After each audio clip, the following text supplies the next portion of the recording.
The world of Rick and Morty is a crazy one to say the least. Throughout the show's 3 seasons, there have been some truly insane and incredible gadgets displayed. Hey Dad, where's Morty? He's busy. Most of the time, they're an invention of the brilliant mind of Rick Sanchez. He's potentially the smartest man in the universe.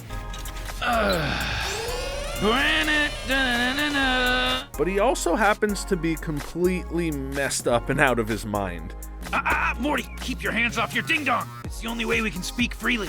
So there's bound to be some pretty weird creations coming from his lab. Perhaps Rick's greatest ability is in creating unthinkable weaponry. Let's go, in and out, 20 minutes adventure. Sure, some of his weapons are a bit predictable and you may have seen them before, but that's usually because the show is referencing something.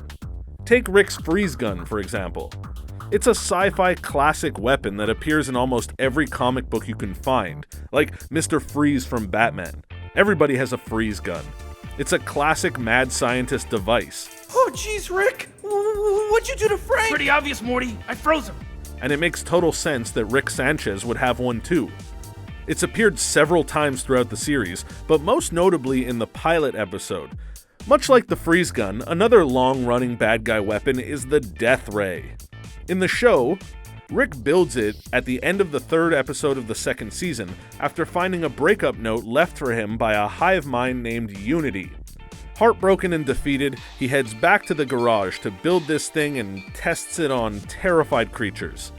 Rick's depression then reaches a climax as he puts his own head underneath the Death Ray, but drunkenly and fortunately passes out before doing any damage to himself. It was kind of a somber, frankly heavy final note to end the episode on. Rick's supply of dangerous gadgets appears to be seemingly unlimited.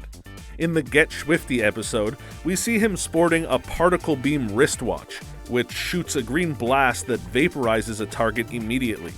Simultaneously, he uses a snake holster in his leg to release snakes while shooting the weapon so that it looks like his victim was turned into snakes.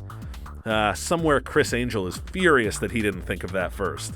Rick also builds a very Iron Man-esque combat suit. He built it as a failsafe device in case of a worst-case scenario where he's stranded somewhere hostile without his portal gun or his spaceship.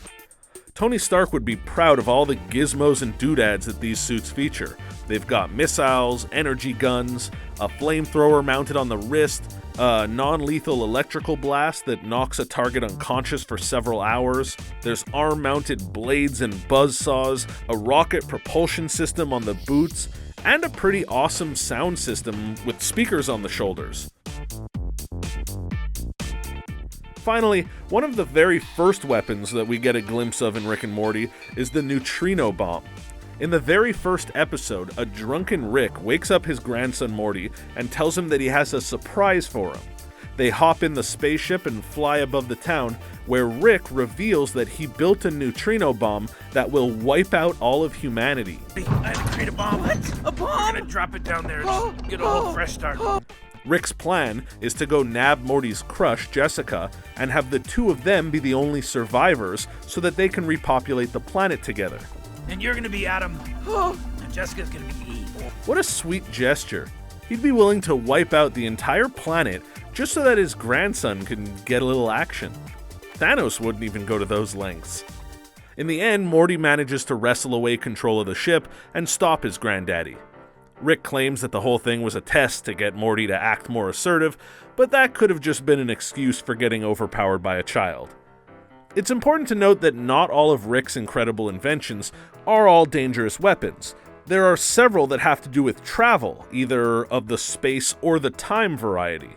Most notably, there's his portal gun, which shoots green, fluidic portals onto any surface and lets the user travel between universes, dimensions, and realities. It's kind of like a portable multiverse device. This thing can literally take the user anywhere, and we can only assume the crazy places Rick has gone that we don't even know about.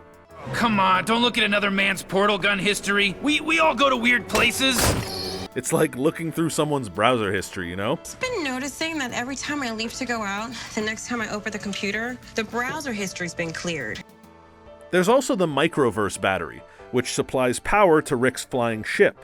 The battery contains a miniature universe inside of it where intelligent life has actually developed. Rick introduces electricity to the population in the form of mini kinetic devices that are used to power their homes and electronics, and even unknowingly, Rick's car. Inside of this miniature civilization, they've managed to create another mini-universe where sentient life develops. I call it a miniverse. Dumb. It's like a Russian nesting doll of living creatures all worshipping their godlike creators.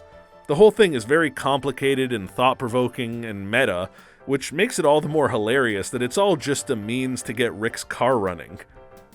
So we've covered weapons and we've covered some travel gadgets, but we've yet to touch on any of the devices which alter a person's mental or psychological state.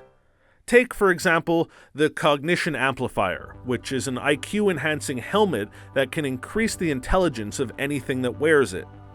Rick uses it on the cute little doggy Snuffles in order to make him intelligent enough to better communicate with humans. Things go a bit haywire, though, when Snuffles becomes even more intelligent than they could have possibly imagined and starts taking over. Where are my testicles, Summer? You know what they say, with great power comes great responsibility.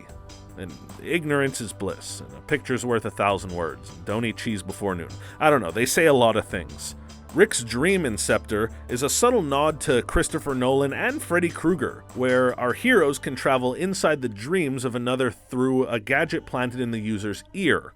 They can dive in as deep into the dream as they wish, Inception style, and they actually end up meeting Scary Terry, who's a hilarious Freddy Krueger offshoot with a wife, Melissa, and a son, Scary Brandon. If dreams weren't personal enough, Rick even figures out a way to control someone's emotions using a love potion. In the episode Rick Potion number 9, which is a nod to the popular song by the Searchers and the Sandra Bullock movie from the early 90s, Rick gives Morty a potion that makes Jessica fall in love with him. The potion, which uses DNA from a strand of Marty's hair, causes anyone it infects to fall in love with him, except for family members because, well, that would be weird. This isn't Game of Thrones. Ow! However, if used on someone with the flu, it piggybacks on the influenza and becomes contagious, spreading to everyone. Then of course, this is exactly what happens. So as a result, Rick manufactures a love antidote in an attempt to set the world straight again. It sort of works to a degree, causing the Mantis people to no longer want to mate with Morty. The whole ordeal ends with the Smith family blasting away these Cronenbergs like action movie stars, while Rick and Morty yet again argue over who's at fault for the world's demise. Now's the time where we take a look at some of the best Rick Sanchez inventions, the ones that can't really be put into a category, like the Meeseeks box. I'm Mr. Meeseeks! Look at me! The box is able to create a Meeseeks, which is a being that will stop at nothing until it completes a simple task, and then it ceases to exist. This leads to quite the situation when said tasks aren't easily completed, and the Meeseeks keep multiplying at a terrifying pace.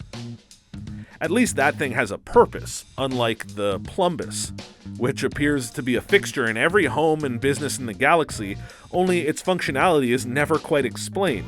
We do know how it's made, though, through a series of stretching and squishing fleshy objects into strange shapes. I always wondered how Plumbuses got made. In fact, the DVD set of Rick and Morty Season 2 came with a Plumbus owner's manual that did absolutely nothing to shed any light on what it actually does. The manual explains that a Plumbus will, quote, aid many things in life, making it easier. Careful, because if you don't properly clean your Plumbus, it will apparently attract the dark Plumbus. Perhaps my all-time favorite gadget to come from Rick and Morty has a very distinct and clear purpose. What is my purpose? Pass the butter. Of course, I'm talking about the butter-passing robot. Yep, it's a robot with full sentient intelligence whose sole purpose is to pass the butter. What is my purpose? You pass butter. Oh my god. Yeah, welcome to the club, pal. Well, which invention is your favorite one? Is there a gadget that we forgot to mention that stands out to you? Leave a comment in the section down below telling us which invention impresses you the most. Before you go, make sure to hit that thumbs up button and subscribe to ScreenRant to stay up to date on all of our latest releases. Until next time, bye!